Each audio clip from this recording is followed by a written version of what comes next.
Hello and welcome to another video and podcast from Fantasy Football Scout. My name is Joe and today I'm joined by Fantasy Football Scout's Deputy Editor Tom Freeman, who will be revealing his Gameweek 8 team. Welcome Tom, how are you? Yeah, I'm okay, thanks, Joe. Yeah, enjoyed the break. It's obviously been a couple of weeks since we did one of these videos. Yeah. So yeah, looking forward to Game Week 8 now. I had to remind myself of my team just a minute ago and have a look at it. So Yes.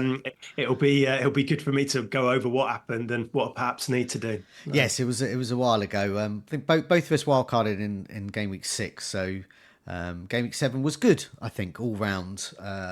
Lots of green arrows for us here. As you can see on the screen here, I've gone up to 1 million, you've gone up to 1.7 million. So we've had a good rank rise today. Before we plough on, I just do have a look at the members area at Fantasy Football Scout. Any stats, any season ticker, sorted by difficulty, those types of things, they're all from the members area, so do have a look at offers there. Do remember to press that like button, it really helps us out. If you're listening, do leave a 5-star review if you can, and leave a comment, and have a, so we can chat about teams and who you're going to get in. Also do remember to subscribe so you keep up to date with our latest videos and podcasts. Okay, let's have a look at your previous week. So I've got a picture of Havertz looking smiling and happy. You got 56 points. So yeah, after a not so good wildcard 6 for a lot of us, because Arsenal sort of let us down a little. Who are your main stars here?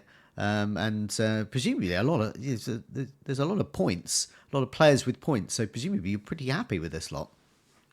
Yeah, I mean, it was. I think it was a 2 million game week rank, which is obviously good. It felt kind of a bit average in my mini leagues. There was a lot of scores in and around me of similar, but yeah, I can't be too disappointed after the week before. I think looking at the team, the defense perhaps let me down, if anything. Sells went to Chelsea and made 7 saves, but just got the 3 points. Lewis got the assist, but really wanted more from Gabriel. Yeah. At those home matches that he had when we wildcarded, we were hoping for at least one clean sheet and we didn't get that. So that disappointed. Midfield, obviously, Saka, big haul. Yeah. Umbomo scored again. Rodgers underwhelmed a bit. I thought Villa looked a bit tired in that Man United game after Bayern. Didn't seem to kind of really click in the attacking third. So, not great for that. Attack, pretty happy. I like my front line at the moment. I'm happy with that. Haaland, Solanke, Havertz, 2 of them got returns last week. And I suppose looking at Collins on my bench isn't ideal with 10 points. But would you have played him above Lewis, Gabriel or Pedro Porro? Well, the decision was Porro, and I think that I thought both of them would concede, which they did, and so then it came down to attacking threat, and of course I was going to go Porro for that, but it's just the way it rolls sometimes with Collins, who got the goal and assist, but he's there if needed in the next few weeks. That can't be helped. I mean, whenever I bench a player like that, I would look at that and just go, look, I just would not have made that move. So I have benched points in the last couple of weeks, but I'm not going to have made that move. So it's where you actually might have made that move and it was a 50-50 call, but it's not there. Just looking at your team as well. So you obviously got the new, I don't know whether it's an automatic substitution, but you got the news that Luis Diaz was going to be benched ahead of Liverpool's game against Palace. I think it was Palace anyway. It was so long ago. It was. And I made that split decision.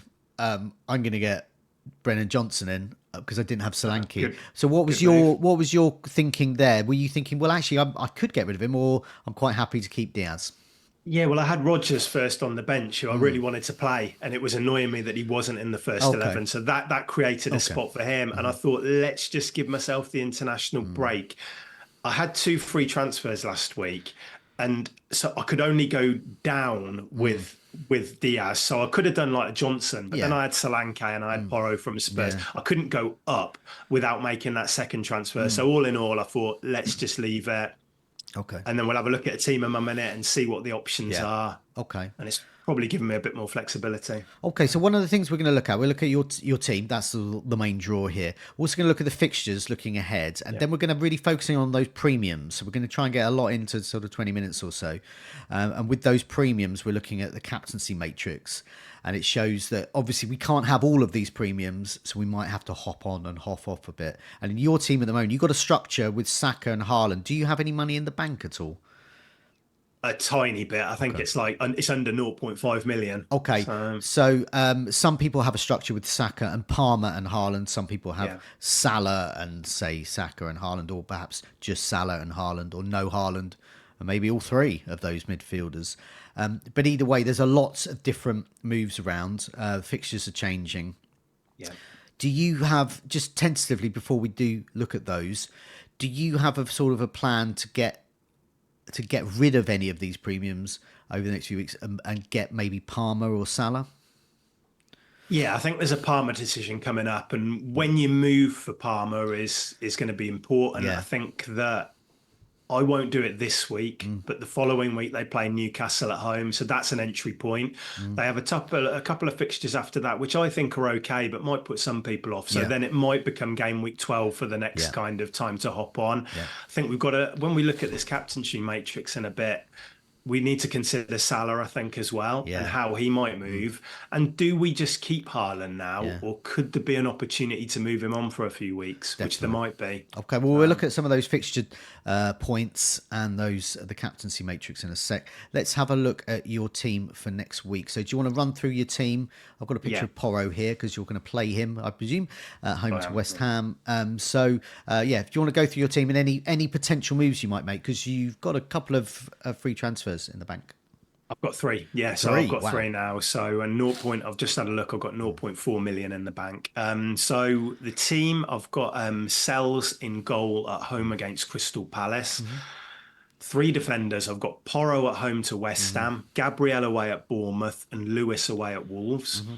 Four midfielders: Saka away at Bournemouth, Mbomo away at Man United, Rodgers away at Fulham, and Luis Diaz at home to Chelsea. And then the front line is Solanke at home to West Ham. He's my vice captain. Haaland away at Wolves, who's my current captain, and Havertz away at Bournemouth. Okay. And then on the bench, I've got Fabianski, Semenyo, Greaves, and Collins. Okay, I mean, just on the face of that, I'm sure you're tempted to perhaps you just go for another transfer to say, because there's not much wrong with that. Any players that have got a bad fixture like Diaz or no, it's just Diaz really. No, Diaz, yeah, just Diaz. Has got a bad fixture against home at Chelsea. They're a good player. So, and also you've got a good first sub here. Semenyo arguably could nick a goal at Arsenal. Yeah, I think the concern or the thing that I'm monitoring is the flag players at the moment. Because I've obviously got three of them now. Saka withdrew from the England squad, but we've had a positive update from Carsley. I think he said he was close to making it for that Finland game. I haven't really got any concerns about Saka. Havertz exactly the same. He pulled out of the German squad, but it sounds like it's something that she's been managing for a while, and it didn't impact his minutes before. So I think I'm fine. Sells could be a problem because I don't know much about the injury. I think it was an abductor injury, but I don't know the extent of it. Now, if he were to be a doubt, I think I'd have to make a goalkeeper transfer because I've only got Fabianski. I really don't want to because Sells is good for this next run of fixtures, but I just need to get an update on that and where he's at with it, because that could mean that I could have to make a transfer there.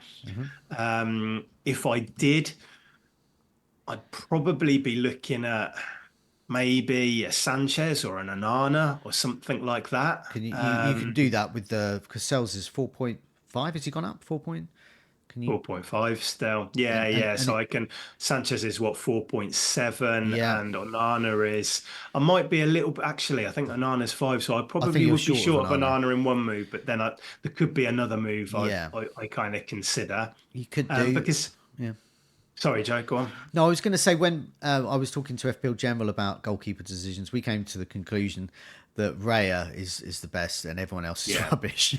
But I've got Flecken, for example, and Verbruggen as my goalkeeper rotation.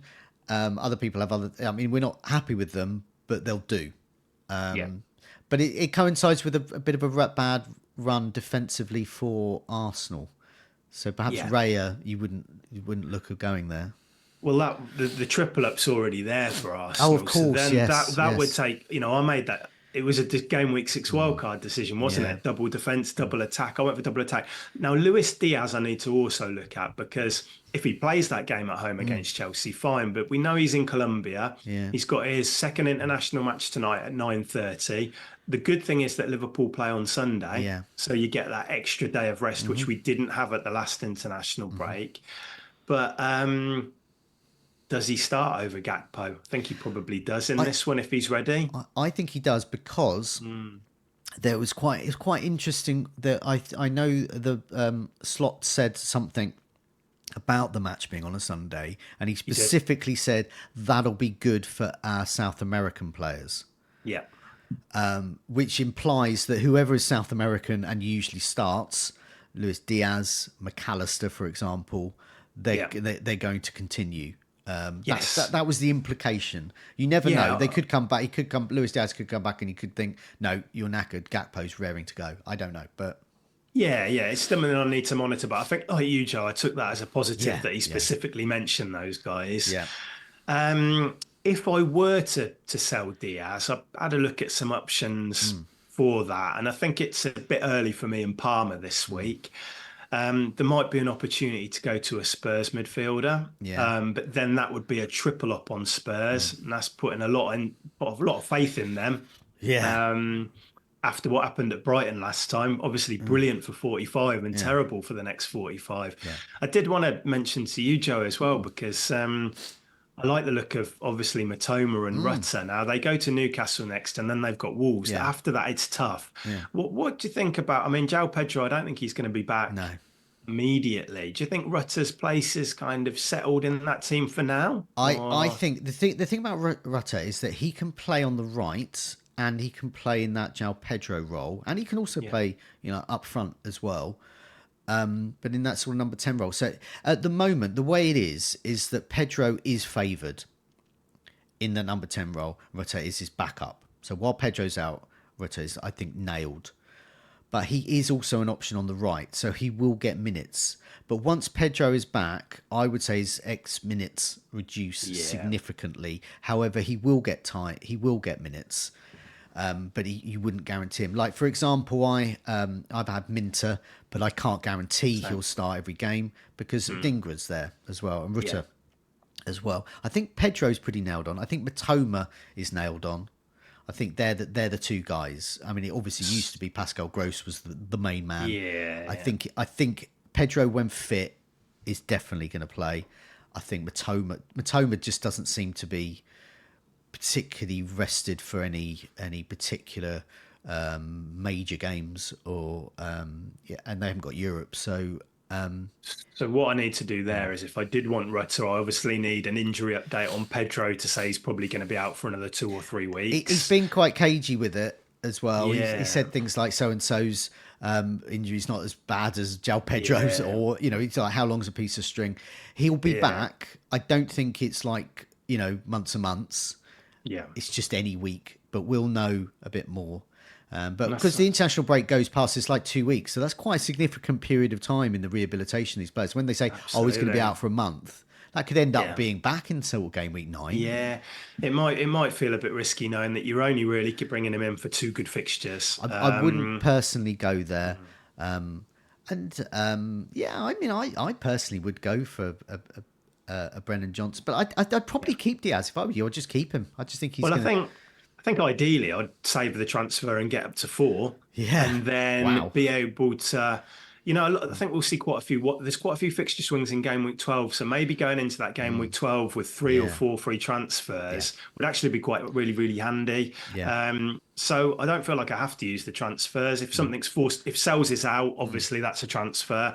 But maybe this is just a wait and see. Yeah, I think so. Well, let's have a look at the fixtures then. We'll look at the next 7, and then I've got a captaincy matrix going further, going way up to game week 16. So it shows a little bit, more forward thinking here.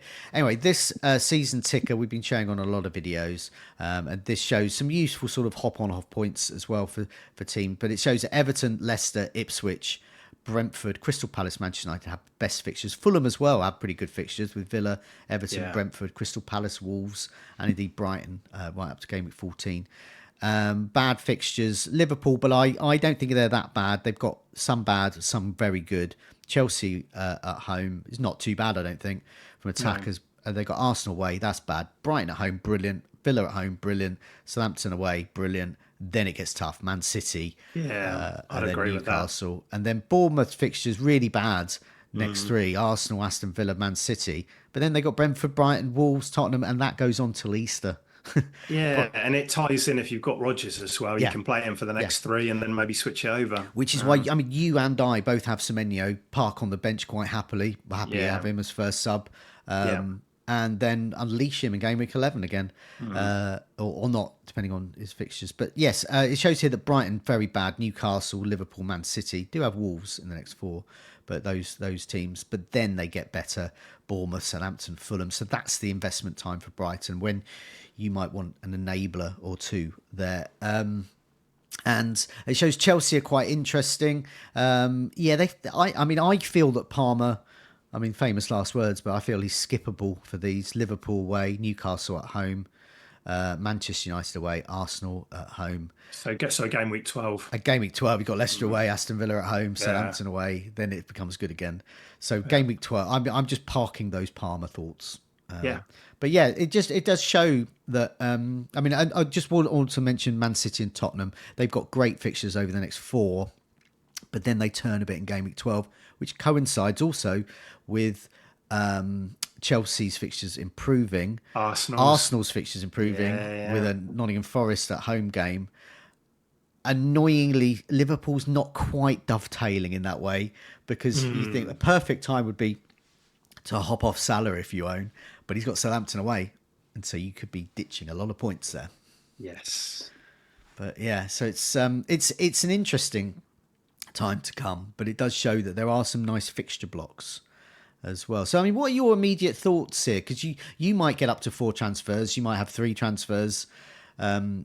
Do you see that sort of game week 12 as sort of mini wildcard time? Yeah, exactly. Yeah, because those swings are there, aren't they? I think there's going to be some big decisions we have to make on players like Haaland. You know, I don't look at that City home game against Tottenham as a bad fixture for him, but then you look at it as a block, and Liverpool away after that. Forest at home. Forest have made it tough for teams whether they've gone to they've beaten Liverpool, they held Chelsea to a draw. So maybe then you do look at, because you're probably going to want Saka, although maybe you think with Arsenal, maybe you think I'm going to go Havertz instead of Saka, and then that creates the space to keep Haaland. So I haven't got all the answers right now, but there's some big decisions that we need to make.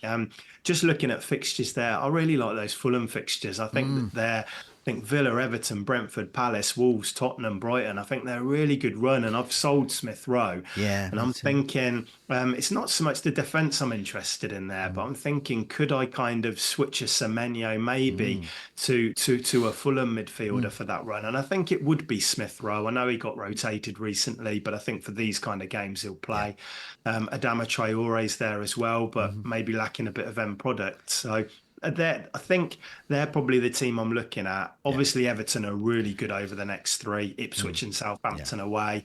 But I think maybe Smith Rowe put a little bit ahead because of those 2 home games in the next 3. It's worth noting as well that last time Arsenal had a bad patch of a couple of games, I kept Saka and Gabriel because I had other moves to make, and I was quite happy to keep them. And so it transpired.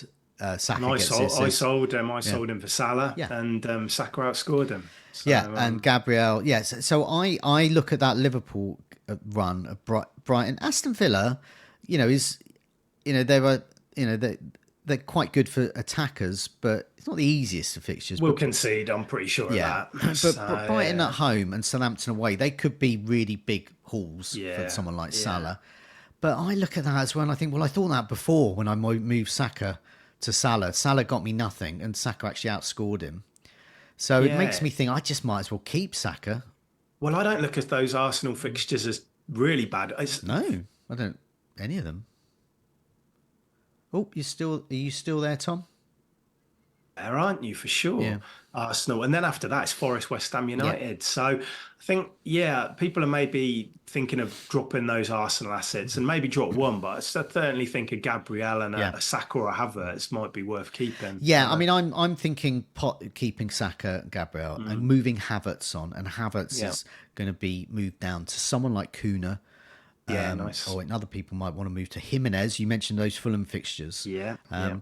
Okay, let's have a look at the captaincy matrix, because this sort of puts those big heavy hitters in. So I've consulted the Rate My Team tool, and I've also put a bit of my own sort of bias slightly, but Yeah. these are pretty much what the Rate My Team tool on Fantasy Football Scout members area thinks are the best captains and the good best alternatives. Game week 8, look at Game week 8 and 9 in combination. Haaland has emerged as the best. He's away to Wolves in Game week 8. He's home to Southampton. And Bomo actually is a good alternative at home to Ipswich in Game week 9. Yeah. But I don't think many are going to veer away from Haaland at home to Southampton. No. Haaland away to Wolves looks pretty good. Salah at home to Chelsea. Saka away to Bournemouth. I like them, but not as much. So it's Haaland for the next two, definitely, isn't it? Absolutely. Yeah, yeah. I don't see any reason to move away with those two fixtures. Yeah. It comes tricky in Game week 10. Salah has Brighton at home. He then has Aston Villa at home. He then has Southampton away. I think I've capped it up, but it should be Southampton away there. So that is 3 really good fixtures. There are alternatives though. So you would think, oh, Salah, that's quite a nice block. You can get him in and captain him. Because Haaland has, Game week 11 has Brighton away, could do well. It's Bournemouth away, Game week 10 could do well. Tottenham at home could do well. But I still think Salah might have the edge slightly. So could you consider selling Haaland in 10, knowing you're not going to captain him for 4 game weeks, Yeah. and then look to bring him back in 14? The fixtures aren't terrible at all. But if you're not going to captain him, then is that 15.4 million potentially a bit of a waste? I mean, in Game week 12, Saka is a great alternative at home to Nottingham Forest. Palmer away to Leicester, we've spoken about. So my thinking, personally, I think I would like to end up at Game week 12 with Saka, Palmer and Haaland. Yeah. And I think Salah might have to, I just might miss out because it's just quite a convoluted way to get to that end point. And I don't want Salah long term. Yeah, and I think in game week 11 we've got Salah against Villa there, but I think those two options, those backup options you've got there, arguably are as good, if not better than Salah for that Villa fixture. Because whilst I think we'll concede, I don't think we'd get rolled over at Anfield. No. So that then maybe if you knew that you weren't going to captain Salah that week, it might give you a bit more kind of confidence to go without him. Yeah. I think looking at that, I think in game week 13, again, Palmer's at home to Villa, but maybe Saka at West Ham or Mbomo at Leicester would be a better option that week. I keep thinking, I look at Mbomo, I think he's scoring every match. Yeah, Why aren't I just captaining him? Talisman, penalties, free kicks, he's going to play. But yeah, so this shows that game week 12, if you're going to, your rank's going to go up or down quite considerably because Salah, Saka, Haaland, Palmer all have brilliant fixtures from an attacking point of view. Any one of them could score, any one of them can blank. And they're going to be captained. Everyone will captain one of these 4, guaranteed, whoever they got. But so that's game week 12. Game week 13, you mentioned Palmer, Aston Villa. But yeah, Brian and Bomo, Saka, West Ham. I'm pleased. I'll be trying to own all 3 of those. I think it's because City play Liverpool then. So Haaland and Salah are out. Game week 14, Haaland at home to Nottingham Forest. I guess on paper, but we've seen Nottingham Forest. And Palmer away to Palmer. Away to Southampton, I think I prefer. So yeah, the sort of analytics would say Haaland, but I think Nottingham Forest is a tricky customer. So yeah, that's why I want Palmer. So suddenly Palmer's in the reckoning twice as the top captain. Game week 15, Salah away to Everton's pretty good. Haaland away to Crystal Palace. This could be a low scoring game week, I think. And then game week 16, just to round off, Haaland back again. Haaland at home to Manchester United, I like. He has history Yeah, against same. Manchester United. Yeah. Man City, obviously, it's a derby game, but he personally likes to score against them because of his family's Leeds background. Salah at home to Fulham is good, but Fulham are good. Palmer at home to Brentford arguably is pretty good. So once again, you've got Palmer in the reckoning. Yeah. It's quite a it's Thinking, a patchwork quilt of premiums. yeah, it's complicated. I mean, I think 15 as well. And I don't think you'll be able to reach him because of these setups we're looking at. But Watkins has Southampton at home in 15. Oh, So that could be, if you don't think Salah did well in the Merseyside derby, I think last year yeah. at Goodison. But if you didn't fancy him away or Haaland away at Palace, and you wanted you can see RMT really favours the home players, can't you, in this list? So if you wanted to continue that theme and you wanted another home player, Watkins could be in. No. Definitely. Excellent. Well, thanks so much for chatting about your team thoughts and going through that captaincy matrix. I found that very useful. I hope you did too, and I hope those watching and listening did as well, because we can't have them all, but we can have some of them. But thanks a lot for that, Tom. Good luck with the game week, and I'll see you again next week. Thank you, Jay. See you soon.